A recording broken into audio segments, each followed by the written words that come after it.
여러분들이 기출해독을 할 때 기억해야 될 5가지 포인트에 대해서 여러분들께 말씀을 드리도록 하겠습니다. 여러분, 기출해독이라고 하는 것들을 굉장히 많이 들어보셨을 거예요. 이 기출해독에 대해서 얘기는 많이 들었는데 어떻게 공부하는지 물어봤을 때 정말 제대로 잘 하시는 분들이 많이 없더라고요. 어떻게 해야 되는지에 대한 좋은 공부 방법이 굉장히 많이 나와 있는데도 불구하고 정말 이 기출해독에 대해서 정확하게 하고 계시는 분들이 많이 없다라는 걸 보게 될 때 좀 많이 속상했고 조금 이거는 한번 바로 잡아줘야겠다라고 생각이 들었습니다. 제가 오늘 말씀드릴 이 5가지 포인트만 여러분들께서 기억하신다면 공부하는 데서 여러분들 실패하지 않을 거라고 생각이 듭니다. 첫 번째로, 기출해독은 이해가 먼저가 아닙니다. 여러분, 이해하기 위해서 기출 문제를 푸는 게 아니에요. 기출해독의 목적은 뭐냐면 기출 문제를 최대한 문제와 그 다음에 선지 또는 사료가 나왔으면 사료까지 완벽하게 많이 보려고 하는 것이 목적입니다. 기출해독의 목적은요. 처음에는 이해 안 됐더라도 여러 번 보게 되면 이것들이 어떤 내용인지가 여러분들 머릿속에 정립이 됩니다. 되게 안 될 것 같죠? 선생님, 그게 어떻게 돼요? 많은 사람들이 그렇게 이야기하지만 이게 됩니다.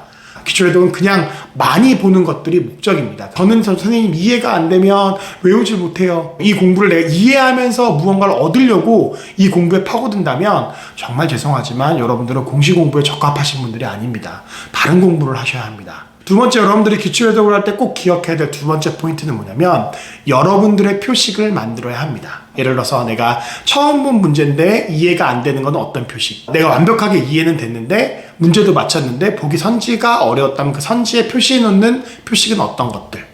이런 식으로 문제를 처음 볼 때, 2번째 볼 때, 3번째 볼 때 내가 기억할 수 있게끔 간단한 표식들을 여러분들이 만들어 놓는 게 중요합니다. 그래야 여러분들이 그 다음에 어떻게 볼지, 그 다음에 어떻게 볼지가 잡혀지게 됩니다. 여러분들이 정해놓은 표식 없이 그냥 드립단한 여러 번 볼 거니까 막 그렇게 보다 보면 여러분들이 아는 것과 여러분들이 모르는 것, 그리고 애매모호한 것, 이런 부분들에 있어서 분류가 되지 않아요, 공부가. 중요한 건 아는 것, 그 다음에 아예 모르는 것, 그리고 애매한 것, 이해가 되지 않는 것, 이 4가지 카테고리를 나누어서 그 4가지 카테고리별로 표식을 해놓으면서 점점 여러분들이 기출 문제에 익숙해지는 것이 굉장히 중요합니다. 그 다음 3번째로 여러분에게 말씀드리고 싶은 것은 기출 1회독을 할 때는 절대 많은 과목을 한꺼번에 하시는 건 좋지 않다는 사실입니다.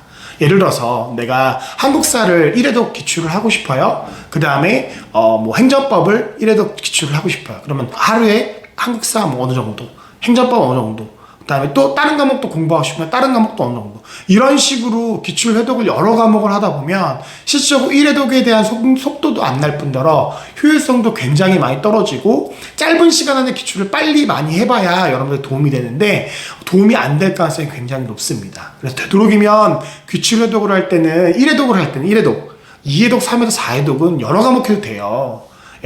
좀 여러 과목 하고 그렇게 해봐도 돼요. 하지만 1회독 처음 하실 때만큼은 되도록이면 한 과목에서 최대 2과목입니다.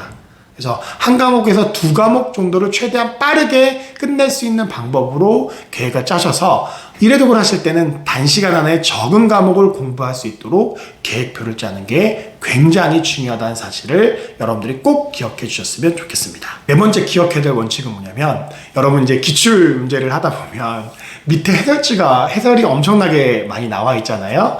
근데 중요한 건 그 해설지를 보지 말라는 게 아닙니다. 그 해설지 꼭 봐야 합니다. 한 번은 봐야 하고 해설지에 어떤 내용이 있는지는 잘 보여야 되고, 중요한 부분이 있다라고 또 얘기하신 부분이 있다면 그런 부분들은 조금 밑줄을 그어놓거나 색깔펜으로 해놓거나 해서 해설지에 있는 중요 내용들을 표시해 놓는 것이 중요합니다. 근데 해설지 내용을 파고들면 안 돼요. 여러분, 선지와 문제를 파악해서 외우는 게 기출 공부인 거지, 그걸 암기하려고 하는 게 기출 공부인 거지, 해설지를 완벽하게 독파하려고 하는 것들이 기출 공부하는 회독이 아닙니다.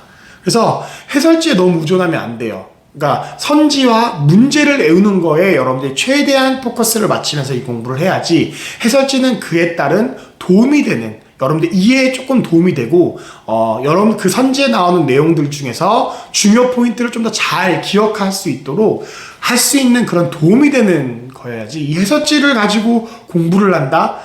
이런 식의 개념은 결코 좋지 않은 개념입니다. 차라리 해설집을 여러 번 읽을 시간에 기출 문제와 기출 선지를 아예 외우시는 게 훨씬 더 여러분들에게 도움이 되실 거라는 사실입니다. 이거 마지막인데요. 이거 진짜 여러분들에게 중요하게 당부드리고 싶은 내용이에요. 꼭 옆에 노트나 아니면 노트북에 정리하면서 쓰시는 분이 계세요. 나중에 이것만 본다고. 개인적으로 여러분 3회독까지 가기 전까지는 노트나 여러분 노트북에 또는 한글 파일로 이런 것들을 적어 놓는 것들은 정말 무의미하다고 봅니다. 저도 3회독 이상으로 올라가야 4회독, 5회독 그쪽으로 올라가야 여러분들이 확실히 아는 것과 모르는 것, 자꾸 봐도 기억 안 나는 것들에 대한 명확한 분류가 생기지, 그렇게 3회독도 하지 않았는데 여러분 옆에 쓸 정도로 여러분들이 정리할 정도로 여러분들이 아는 것과 모르는 것이 구분되어 있지 않아요. 절대 쓰지 마세요. 3회독까지는 여러분들이 책을 완전히 독파하리라 라는 마음으로 공부를 하는 것들이 굉장히 중요합니다. 나중에 여러분 회독이 너무 많이 되어 있고 이제 좀 자신 있다 라고 생각될 때, 이제 아는 것과 모르는 거 너무 명확하다 라고 생각될 때 이제 그 기출에서 다시 한번 하면서 아는 것과 모르는 부분에 대해서 정리해 놓고 쭉 써놓는 거, 그거는 제가 말리지 않겠어요. 왜냐면 시험이 한 달, 2달 남았을 때 그것만 보면 되니까요. 하지만 기출 겨우 1회독, 2회독 차면서 아는 것은 이만큼, 모르는 건 이따만큼인데